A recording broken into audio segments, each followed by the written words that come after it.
Assalamualaikum. This is Imran Shukri from Greenwich University. Heat and thermodynamics का course हमने start किया हुआ है। आज हमारा लेक्चर नंबर 9 है और आज के लेक्चर में हम डिस्कस करेंगे मैक्सवेल एनर्जी डिस्ट्रीब्यूशन को। जो अब तक हमने लेक्चर डिस्कस किए हैं उसमें हमने डिस्कस किया था मैक्सवेल स्पीड डिस्ट्रीब्यूशन को। सॉरी, आज हम इसी से रिलेटेड डिस्कस करेंगे मैक्सवेल एनर्जी डिस्ट्रीब्यूशन को। आज का लेक्चर स्टार्ट करने से पहले हम लास्ट लेक्चर को रिवाइज कर लेते हैं कि अब तक हमने जो लास्ट लेक्चर लिया है और उससे पहले जो मैक्सवेल टॉपिक से रिलेटेड हमने लेक्चर लिए हैं उसमें हमने कौन कौन से टॉपिक कवर कर लिए हैं। तो हमने स्टार्ट किया था मैक्सवेल स्पीड डिस्ट्रीब्यूशन का टॉपिक। मैक्सवेल स्पीड डिस्ट्रीब्यूशन की इक्वेशन को हमने स्टडी किया था। उस इक्वेशन से हमने देखा था कि हमारे पास एक स्केलर फंक्शन आता है, एक एक्सपोनेंशियल फंक्शन आता है। उन दोनों को अगर हम अलग अलग ड्रॉ करें तो हमें ग्राफ किस तरह से मिलता है। जब हम उन दोनों को ज्वाइन करेंगे तो हमें मिलेगी मैक्सवेल डिस्ट्रीब्यूशन कर्व, जिसे हमने नाम दिया था मैक्सवेल स्पीड डिस्ट्रीब्यूशन कर्व का। और फिर हमने वहां से देखा था कि स्पीड डिस्ट्रीब्यूशन की बात जब हम करते हैं तो हमें मालूम होना चाहिए मोस्ट प्रोबेबल स्पीड का, जिसका मैंने आपको डिटेल से समझाया था कि मोस्ट प्रोबेबल स्पीड हमारे पास क्या होती है। इसकी कैलकुलेशन हमने की थी। हमें पता होना चाहिए एवरेज स्पीड का, इसके फार्मूले का पता होना चाहिए, रूट मीन स्क्वायर स्पीड पता होनी चाहिए, इसके फार्मूले का पता होना चाहिए। हमने इन सब की डेरिवेशन कर ली थी तीनों स्पीड्स की और एक फार्मूला कैलकुलेट कर लिया था मोस्ट प्रोबेबल स्पीड का भी, एवरेज स्पीड का भी और रूट मीन स्पीड का भी। फिर हमने इसके बाद जब हमने सारी कैलकुलेशन कर ली थी तो हमने उसके बाद लास्ट लेक्चर में देखा था ये कि हमने कंपैरिजन किया था इन तीनों स्पीड्स का।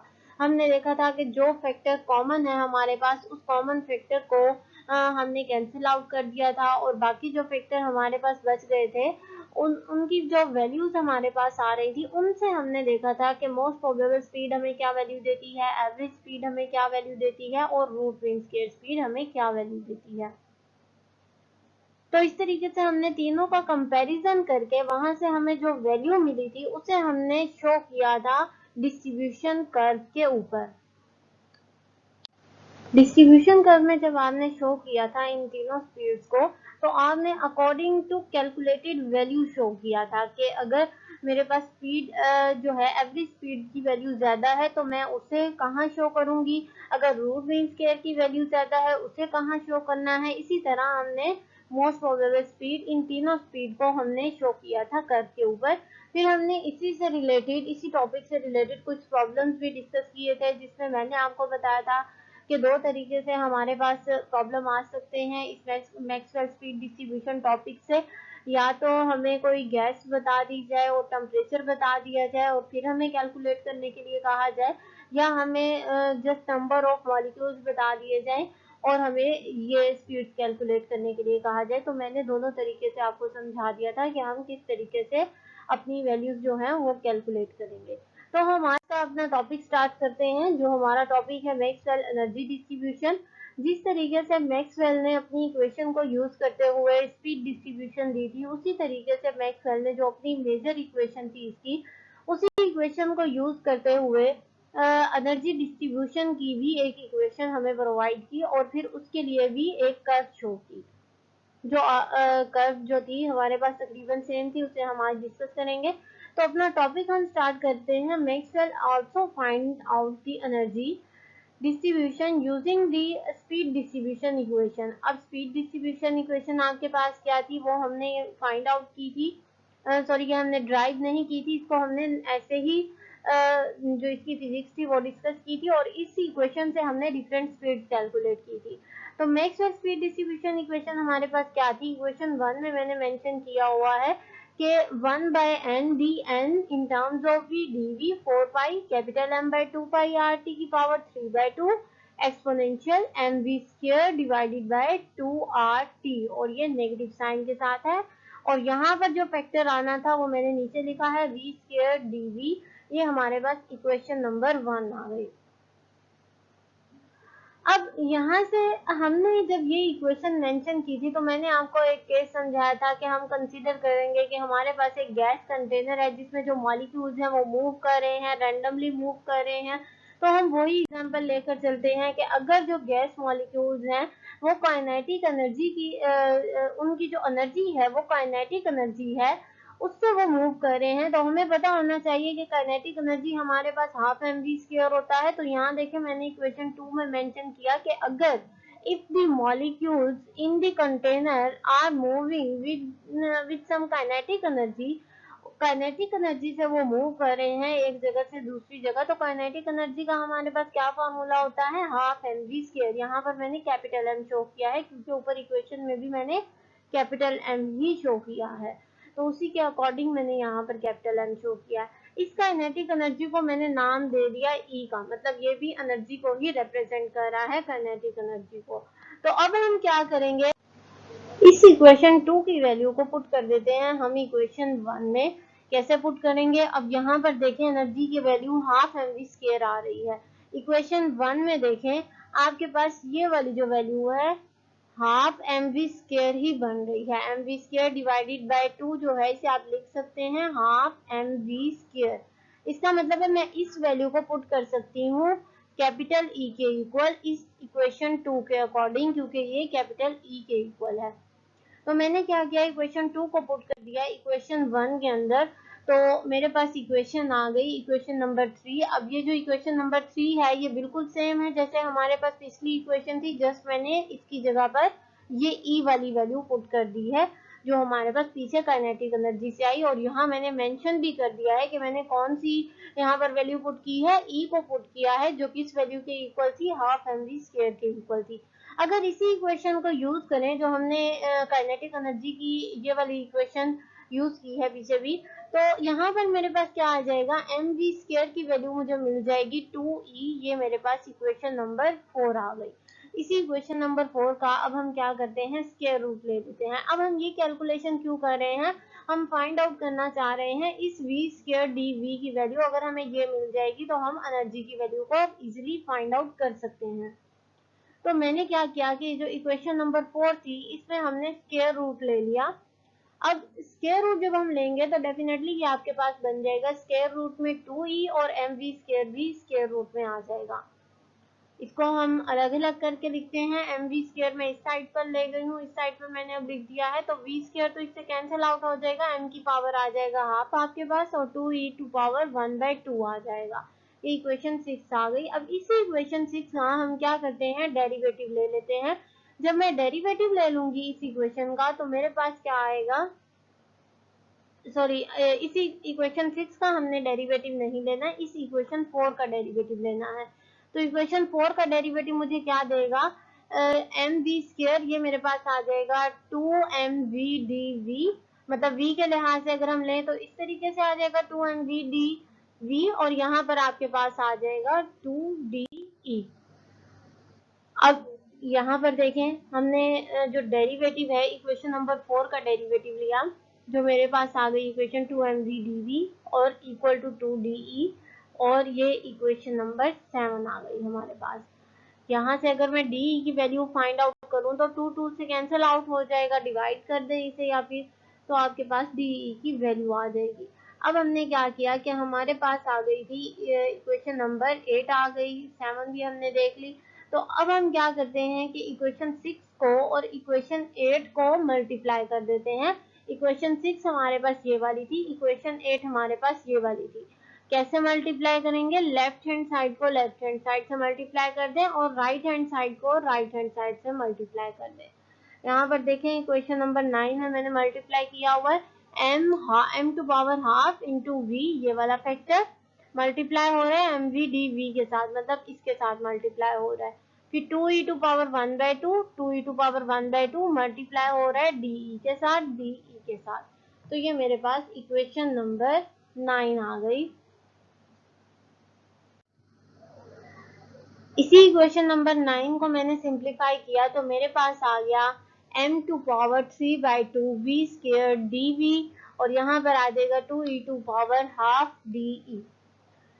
यहाँ से हमने फाइंड आउट करनी थी v² dv की वैल्यू, तो इसका मतलब है ये जो m टू पावर 3/2 है ये मेरे पास एक्स्ट्रा है, तो मैंने इसे डिवाइड कर दिया इस साइड पर भी, तो ये इस साइड पर भी डिवाइड हो जाएगा, यहाँ आ जाएगा v² dv डिवाइडेड, और ये जो m टू पावर 3/2 है ये इधर डिवाइड हो जाएगा राइट हैंड साइड पे। इक्वेशन नंबर 11 आ जाएगी हमारे पास।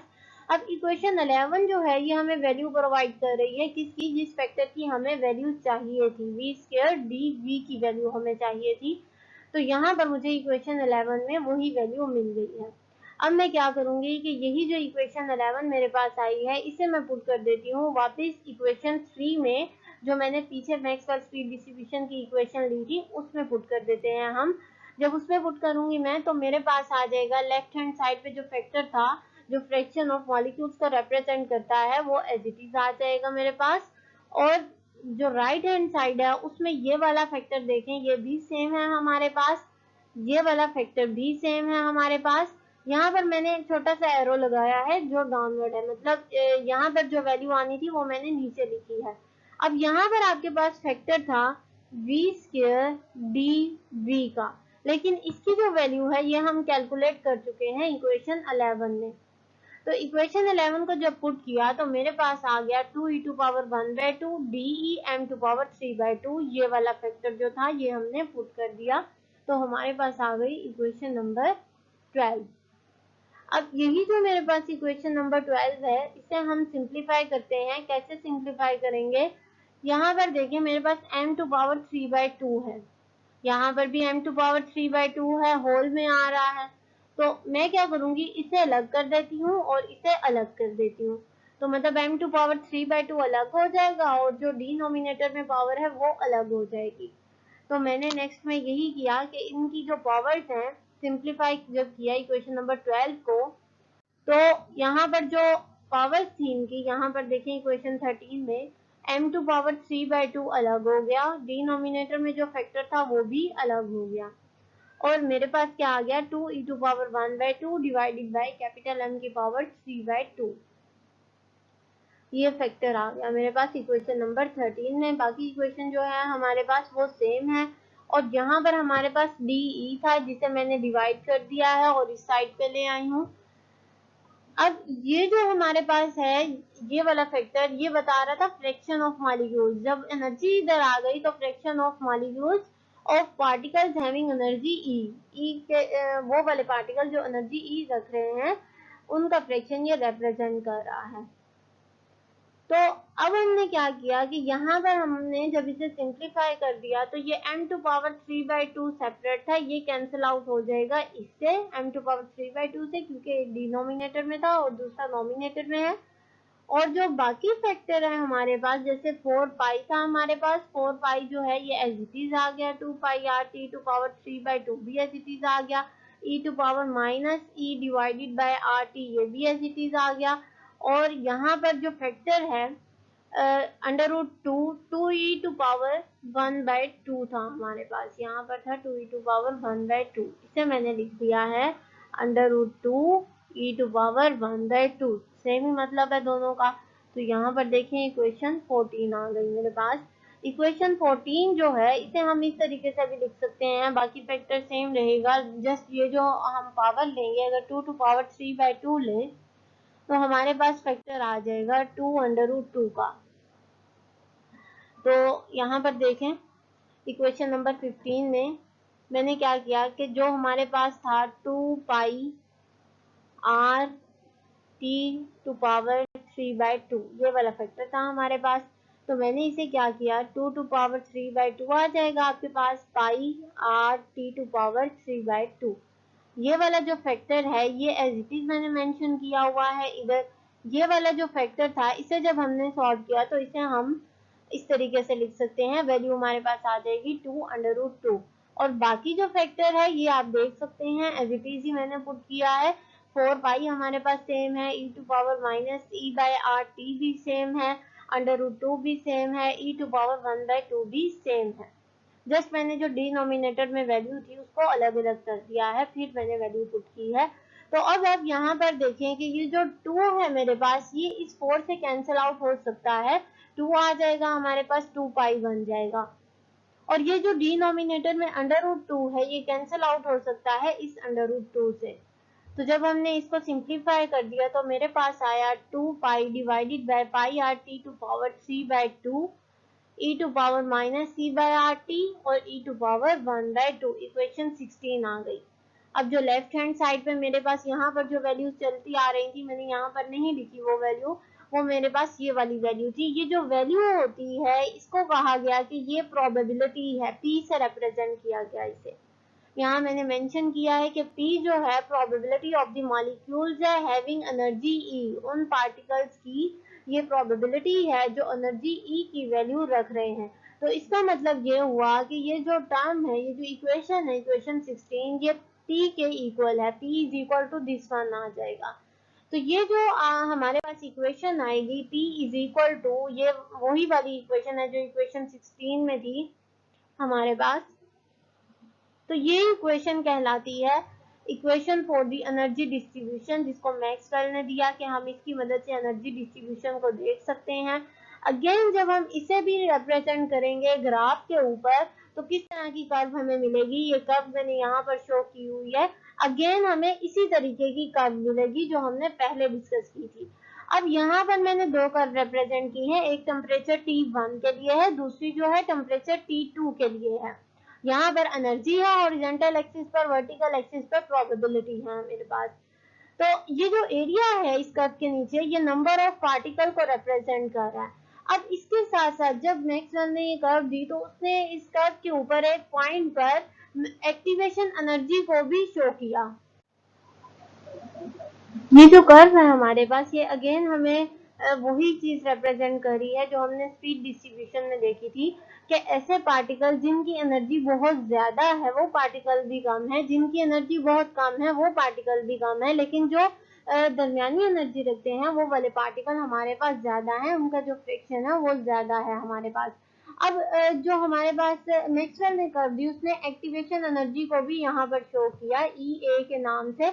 एक्टिवेशन एनर्जी हमारे पास क्या होती है, वो एनर्जी होती है जहां पर मैक्सिमम नंबर ऑफ पार्टिकल्स जो है वो इंटरेक्ट करने लग जाते हैं एक दूसरे से। तो आपको पता है कि यहाँ पर अगर हम एक्स एक्सिस पर फॉरवर्ड मूव करें तो एनर्जी ज्यादा हो रही है, जिसका मतलब ये कि एनर्जी ज्यादा हो रही है, पार्टिकल तेजी से मूव करेंगे, जितना तेजी से मूव करेंगे उतने ज्यादा चांसेस है कि वो आपस में इंटरेक्ट करेंगे। इसलिए मैंने ये वाला जो पॉइंट है ये एक्टिवेशन एनर्जी का, ये मैंने मैक्सिमम स्पीड के साथ ही रिप्रेजेंट किया हुआ है। ये रिप्रेजेंट कर रहा है एक्टिवेशन एनर्जी को। अब टेम्परेचर का इस पर क्या इफेक्ट हुआ, टेम्परेचर का इस पर ये इफेक्ट हुआ कि अगर हम टेम्परेचर को बढ़ाते जाएं तो ये जो कर्व है हमारे पास ये फ्लैटन होती जाएगी, मतलब वाइडन होती जाएगी ये कर्व। और यहाँ पर जब ये वाइड होती जाएगी, जैसे ये मैंने यहाँ पर कंडीशन भी लगाई है, टेम्परेचर T2 ज्यादा है T1 से, मतलब ये हाई टेम्परेचर की कर्व है ये वाली। इस पर देखें ये ज्यादा लेटी हुई है, जबकि ये वाली जो कर्व है ये हमारे पास कम लेटी हुई है। लेकिन इसमें देखें कि ये जो हमारे पास टेम्परेचर T1 वाली कर्व है इसमें मैक्सिमम फ्रैक्शन ऑफ पार्टिकल है, टेम्परेचर T2 वाली में मैक्सिमम फ्रैक्शन ऑफ पार्टिकल नहीं है, एज कम्पेयर टू T1 कम फ्रैक्शन है हमारे पास। लेकिन अगर हम एक्टिवेशन एनर्जी की यही वाला जो पॉइंट है यही कंसीडर करें तो यहाँ पर देखें कि टेम्परेचर T2 वाली जो कर्व है, मतलब ये वाली जो कर्व है, ये वाली कर्व है आपके पास T2 वाली, इसमें ज्यादा पार्टिकल आपके पास आ रहे हैं। लेकिन जो T1 वाली कर्व है आपके पास ये वाली, इसमें कम पार्टिकल आ रहे हैं। तो इसका मतलब है कि जब हम टेम्परेचर को ज्यादा करेंगे तो हमारे पास एक्टिवेशन एनर्जी के बाद जो पार्टिकल्स होंगे जिनकी एनर्जी बहुत ज्यादा होगी, वो टेम्परेचर ज्यादा करने से उन पार्टिकल्स की जो फ्रिक्शन है वो भी ज्यादा हो जाएगी। लेकिन अगर टेम्परेचर कम होगा तो पार्टिकल की फ्रिक्शन कम होगी आफ्टर द एक्टिवेशन एनर्जी। और यही जो बात है ये मैंने मेंशन की हुई है यहाँ पर कि if the energy is higher then the molecules will move faster, energy ज्यादा होगी तो मॉलिक्यूल तेजी से मूव करेंगे। Maxwell also showed that the activation energy on this curve, activation energy के बारे में मैंने आपको बता दिया है। एक्टिवेशन एनर्जी क्या है, मिनिमम अमाउंट ऑफ एनर्जी है that allow the particle to interact with each other. As we increase the temperature then the energy of the particles also increases, जैसे टेम्परेचर इंक्रीज होगा डेफिनेटली एनर्जी इंक्रीज होगी। और important बात कि अगर हम catalyst को यूज करते हैं, कैटलिस्ट आपको पता है किसी भी रिएक्शन की, केमिकल रिएक्शन की जो स्पीड है उसे ज्यादा कर देते हैं। अगर हम कैटलिस्ट को यूज करेंगे तो रिएक्शन जो है वो स्पीड अप हो जाएगा। अगर रिएक्शन स्पीड अप हो गया है तो एक्टिवेशन एनर्जी क्या होगी, वो डिक्रीज होना स्टार्ट हो जाएगी। तो ये था हमारा आज का टॉपिक एनर्जी डिस्ट्रीब्यूशन का। नेक्स्ट वन ने एनर्जी डिस्ट्रीब्यूशन को किस तरीके से ग्राफ पर शो किया और क्या क्या रिजल्ट उससे निकाले और क्या इक्वेशन वहां से ड्राइव की, ये हमने आज के लेक्चर में डिस्कस कर लिया है। इंशाल्लाह नेक्स्ट लेक्चर में हम इसी से रिलेटेड नेक्स्ट टॉपिक को डिस्कस करेंगे। आज के लेक्चर में कोई भी ऐसा पॉइंट हो जो समझ ना आया हो आपको तो काइंडली लाजमी डिस्कस कीजिएगा। नेक्स्ट लेक्चर तक के लिए thank you so much. Allah Hafiz.